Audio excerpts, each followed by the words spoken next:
Good morning.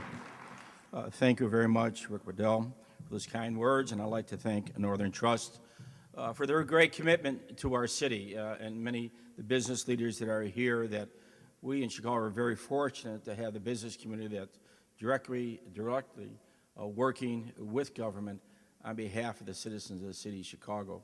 Very few cities and countries have the relationship that we have in all aspects of life, and I deeply appreciate Rick, Northern Trust, so many things I could talk about, their commitment about helping the people of the city of Chicago. It is again a great honor to be here at the Greater Chicago Leadership Prayer Breakfast, and to say each and every one of you, regardless of your religion or race or ethnic origin, prayers offer all of us guidance and strength every day. I was very fortunate to have a wonderful family and a commitment to my own religious beliefs through our family. And the family was the key, and even today in our family, the strength that we receive from prayer on a daily basis. As we look around this room, I was thinking how fortunate we are to live in a country that would have a prayer breakfast. Very few countries could ever do this in the world. I know we beat ourselves up quite a bit, but just think, very, very few countries could ever do this. What a remarkable country, such a young country. Just think, such a young country. Remarkable things today to hear the young people from different religious beliefs. It could never happen in another country. Why? Because we have been a country of immigrants, a country that came with their religious beliefs that they could not exercise in the world. They could not exercise their religious beliefs. And they came here founded on the principle that religion would be possible in this country. All religions, all viewpoints. And what's such a young country. And today we see where we are today. And to me, the strength of our city and the strength of our country has always been immigrants coming today with their families, with the belief of the American dream, at the same time with their religious beliefs. And I have traveled around the world. And religious beliefs cannot be openly used in other countries. But we don't criticize those countries. We stand back and we kind of beat ourselves up. We should not. This is a great country. Yes, we have made mistakes, but I think the guidance and strength of this country has always been prayer. Not on your forehead, but within your heart, within your family, within the temples and mosques and synagogues and churches all over, in your homes that we have in this country. The freedom of religion is so important, and very few countries have the freedom of religion that we have today.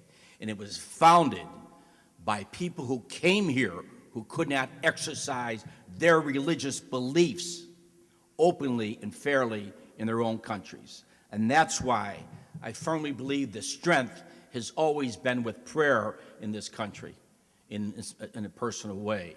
And we look today, we wonder what is happening to our society continually on a basis that we see so much violence against one another.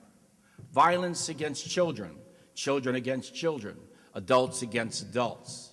And one thing we have forgotten, that we have prayer, yes, we have our religious beliefs, but we must take all those things that we believe in and do something for a person in our city.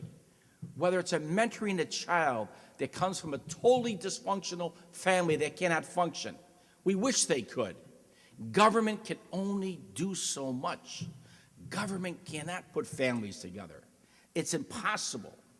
It's just the way government is structured. And the only way we can do that is people like yourselves who will make a commitment to an elementary or high school, a few hours a week, just to mentor one child. Just think that one little child has done nothing wrong. That child has been born not with a gun. The child is not born with drugs. And the child never speaks with filthy language, only from adults. And we see that, unfortunately, on a daily basis. 8, 9, 12, 13-year-old children. Where are the parents? Where is responsibility that we have to say to ourselves, We have responsibility for our children and grandchildren. We have a responsibility in our society to take care of the children that are not taken care by their own adults. And today, there's a crisis in America dealing with children. We become too selfish in ways as adults. Everybody wants to be materialistic, and we move that way, yes. But at the same time, we must look back to our forefathers who suffered for their children and died for their children as they came here, as they struggled discrimination from one group to another group. But they struggled to make their children and grandchildren, through education, and yes, through their religious beliefs, a better community.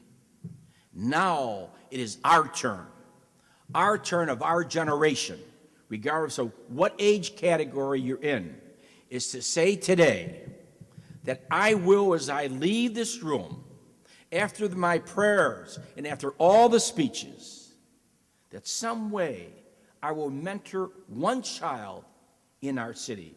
If you did that, all the prayers and all the meetings that you have, you would do more good for that child in another generation and another generation of our great country. Because we must do that. It is imperative. Don't wait for government. Don't wait for the politician to speak out. You, as a leader in your respective communities and your religion, should raise your hand and say, I will, that I will take this course of action. Because time and time again, as I go to the funerals, as I see the children who have been killed by a gun, and politicians today say we can't talk about guns because I'm worried about my election. I'm worried about the Democratic Party. I'm worried about the Republican Party. It's the only country in the world that guns is the answer to many of the issues children deal with, because adults said that is the answer. It's the most frustrating issue that I've ever dealt with in my political career and personal life, that people are afraid to stand up to the gun lobby, to say that guns destroy our society. They're just afraid. It's amazing why. I ask people, why are you afraid of the gun lobby? Why are you afraid? We recently had the mayor from Serenova, Serbia, I believe, and the chief of police was there, Belgrade, excuse me, and he went down to Indianapolis to see a gun show. And of course, Serbia has come through enormous revolution. He thought there was an invasion in America, people buying AK-47s, bringing out ammunition to their cars, 357 Magnums, bullets that can go through police vests, any type of weapon you may buy. And he looked and he said, I never knew America was like that.